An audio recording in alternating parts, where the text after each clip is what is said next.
Hello everyone. So in this video आज हम समझने वाले हैं मशीनरी अकाउंट डेप्रिसिएशन क्वेश्चंस में मशीनरी अकाउंट को कैसे बनाते हैं।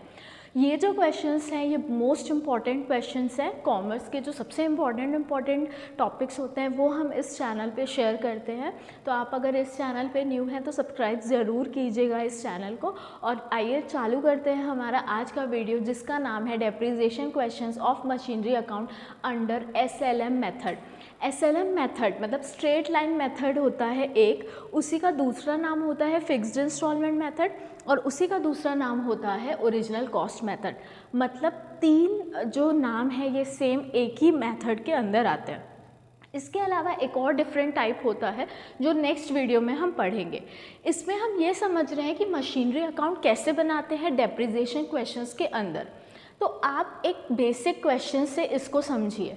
मशीनरी अकाउंट बनाने के लिए आपको 8 कॉलम्स चाहिए। तो देखिए मैंने 8 कॉलम्स बना के रखे हैं। एक डेबिट साइड होता है, एक क्रेडिट साइड होता है और डेबिट साइड के 4 कॉलम्स और क्रेडिट साइड के 4 कॉलम्स आपको ड्रॉ करना है। तो टोटल आपको 8 कॉलम्स चाहिए। कॉलम्स के नाम देख लेते हैं। Step 1. Prepare format with 8 columns. JF because इसको लेजर बोलते हैं तो ये जर्नल फोलियो होगा। अमाउंट फिर सेम आपका रिपीट होगा, डेट, पर्टिकुलर्स, JF, अमाउंट। अब क्वेश्चन की शुरुआत होती है कि मशीनरी आपने कितने में ली। तो आपको क्वेश्चन में ये लिखा मिलेगा कि परचेज प्राइस क्या है। तो मान लेते हैं इस क्वेश्चन में मैंने परचेज प्राइस जो है एक मशीनरी की वो मैंने ली है 1 lakh rupees. 1 lakh rupees.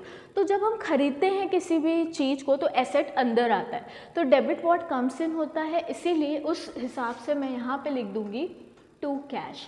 For example आपने 2016 में ये मशीनरी खरीदी, तो 2016 1 अप्रैल पे खरीदी है आपने, ये अज्यूम कर रही हूँ मैं। तो टू कैश लिखेंगे। अमाउंट बताइए क्या था, 1 लाख। ठीक है, ऐसा इसको पोस्ट करना है। अब आपको हर क्वेश्चन पे डेप्रिसिएशन चार्ज करना है, वो लिखा रहता है कि कितने साल तक आपको चार्ज करना है। क्वेश्चन में जनरली 3 इयर्स या 5 इयर्स के क्वेश्चंस आपके पास रहेंगे। तो अगर आपको 3 साल के लिए डेप्रिसिएशन चार्ज करना है बच्चों, तो आपके पास ये एक अमाउंट है, आपके पास एक रेट होगा। जैसे यहाँ पे मैं ले रही हूँ 10% आप चार्ज कर रहे हैं जनरली। क्वेश्चन 10% का आता है, 20% का आता है, ऐसे जनरली 10 या 20% का होता है। तो एक रेट है। अब 1 लाख का 10% हम निकालेंगे। ठीक है, अगर आप इसको कैंसिल करके देखेंगे यू विल गेट 10,000। तो ये जो 10,000 है ना बच्चों, वो डेप्रिसिएशन करके आप चार्ज करेंगे क्रेडिट साइड पे। कहाँ पे चार्ज करेंगे, क्रेडिट साइड पे। अब आपका क्वेश्चन होगा कि मैम क्रेडिट साइड पे डेप्रिसिएशन क्यों चार्ज कर रहे हैं। अगर आप जर्नल एंट्री के हिसाब से चलते हैं, ठीक है, तो जर्नल एंट्री के हिसाब से डेप्रिसिएशन हमेशा क्या होता है, डेबिट होता है। जब आप लेजर में उस चीज़ की पोस्टिंग करेंगे तो वो रिवर्स चले जाएगा। इसकी जो जर्नल एंट्री बनेगी ना बच्चों, वो डेप्रिसिएशन टू मशीनरी बनेगी। ठीक है, तो जब आप इसको लेजर अकाउंट में पोस्ट करेंगे तो मशीनरी अकाउंट के क्रेडिट में डेप्रिसिएशन चार्ज करेंगे। ओके, तो 10,000 एक साल का डेप्रिसिएशन। अब देखो यहाँ पे 2016 है, तो डेप्रिसिएशन आप कब चार्ज करोगे, मार्च 31 को।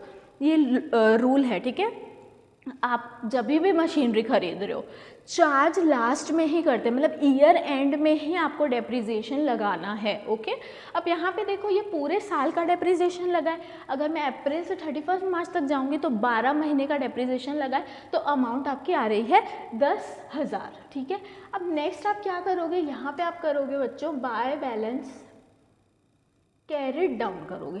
कैरिड डाउन क्योंकि यहाँ पे सब्ट्रैक्ट करके लिखेंगे। इसको कैसे कैरिड डाउन करेंगे, जो जर्नल जानते हैं, लेजर जानते हैं, क्लास 11th का अगर आप बेसिक अच्छे से जानते हैं तो आपने अभी तक अमाउंट निकाल भी दिया होगा कि कितना आएगा। वीडियो को पॉज करके आप कमेंट करना कितना आएगा। ठीक है, और जो नहीं जानते उनको मैं बता रही हूँ, यहाँ पे 90,000 आप पोस्ट करोगे बिकॉज 1 लाख ग्रेटर अमाउंट है दोनों साइड। यहाँ पे देखो 1 लाख आ रहा है, यहाँ पे 10,000 आ रहा है, तो ग्रेटर अमाउंट को आप पोस्ट करोगे दोनों साइड और फिर 1 लाख को माइनस करोगे 10,000 से। ठीक है, तो 1 लाख माइनस 10,000 गिव्स यू 90,000। उसके बाद यहाँ पे नेक्स्ट हो जाएगा आपका, इसको आप क्या करोगे बच्चों, टू बैलेंस ब्रॉड डाउन करोगे। ठीक है, इस अमाउंट को आप क्या करोगे, ब्रॉड डाउन करोगे। ब्रॉड डाउन कितना करोगे, 90,000। कितना ब्रॉड डाउन करोगे, 90,000। अब कब ब्रॉट डाउन करोगे, यहाँ पे 2016 है तो यहाँ पे कितना आ जाएगा बच्चों, 2017 आ जाएगा। क्या आ जाएगा, 2017। कब आएगा, 17 अप्रैल 1, ठीक है, अप्रैल 1, क्योंकि जब आप ईयर स्टार्ट करोगे तो वो अप्रैल 1 होगा, ठीक है। अब सपोज मेरे को फिर से इस पर डेप्रिसिएशन चार्ज करना है और ये मैं फॉलो कर रही हूँ बच्चों SLM मेथड, मतलब फिक्स SLM मेथड या फिक्स्ड इंस्टॉलमेंट मेथड। तो SLM को फिर क्या बोलते हैं, फिक्स्ड इंस्टॉलमेंट मेथड, और एक और नाम क्या है, OCM मेथड, मतलब ओरिजिनल कॉस्ट मेथड। मतलब there are 3 names of the same method, okay. To balance brought down आपने 90,000 लिया, ये SLM है तो यहाँ पे आप क्या लिखोगे, बाय डेप्रिसिएशन, बाय डेप्रिसिएशन। फिर आप कितना चार्ज करोगे, 10,000। क्यों, क्योंकि ये SLM मेथड है। अब यहाँ पे आप फिर से देखो 31 मार्च लिख दोगे, ठीक है। अगर यही RBM मेथड होता तो अमाउंट चेंज होगी, जो मैं नेक्स्ट वीडियो में आपको समझाऊंगी। तो यहाँ पे 10,000 हो जाएगा। उसके बाद इन दोनों को फिर सब्ट्रैक्ट करोगे, यहाँ पे आप लिखोगे 90,000, इसका टोटल करोगे, यहाँ पे लिखोगे 90,000 और 90,000 को माइनस करेंगे 10,000 से, तो it will give you balance 80,000, okay. It will give you 80,000 as balance in the second year. Now moving to the third year, that is 2018. 2018 में फिर से 1 अप्रैल में मैं, बिकॉज यहाँ पे जो क्वेश्चन बना रही हूँ ना बच्चों, वो 3 इयर्स का बना रही हूँ। वो क्वेश्चन कब का बना रही हूँ मैं, 3 इयर्स का बना रही हूँ। तो 3 इयर्स में देखिए यहाँ पे जो बैलेंस आएगा, टू बैलेंस ब्रॉट डाउन, ये कितना हो जाएगा हमारा 80,000।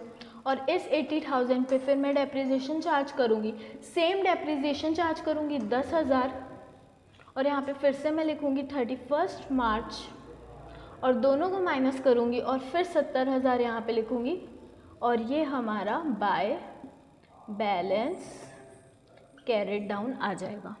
और यहाँ पे हम लिखेंगे 80,000 और यहाँ पे हम लिखेंगे 80,000। तो 80,000 is your last total amount, is your last total amount। तो इन दिस वे कि आपको SLM fixed instalment method and original cost method से क्वेश्चंस बनाने हैं। Let's summarise it. Machinery account बनाना है, 8 कॉलम बनाने हैं, डेबिट के 4, क्रेडिट के 4। उसके बाद जब आप मशीनरी को खरीद रहे हो तो 2 कैश लिखना है, जब डेप्रिसिएशन चार्ज कर रहे हो तो बाय डेप्रिसिएशन लिखना है। अगर SLM मेथड है तो same amount will be charge in all the 3 years. If the question is of 3 years then same amount of 3 years. If the question is of 5 years same amount of 5 years. Unless एक condition होती है कि जैसे आपने अगर अक्टूबर में खरीदा है, ठीक है, तो अक्टूबर से 31 मार्च तक जाओगे तो यू विल गेट 6 मंथ्स, तो वो एक अलग कंडीशन है। अदरवाइज अगर आप 12 मंथ के लिए चार्ज कर रहे हो तो अमाउंट विल बी सेम। तो I hope this video helped. और ये डेप्रिसिएशन के क्वेश्चंस थे। नेक्स्ट जो पार्ट आएगा इसका, उसमें मैं RBM के क्वेश्चंस आपको समझाऊंगी। अगर आपको ये वीडियो अच्छा लगा तो आप शेयर कीजिएगा अपने फ्रेंड्स के साथ एंड सब्सक्राइब कीजिएगा, कमेंट कीजिएगा, और आप बता सकते हैं कि नेक्स्ट वीडियोज़ आपको किस क्वेश्चंस पे या किस कंसेप्ट पे चाहिए। Thank you and have a nice day.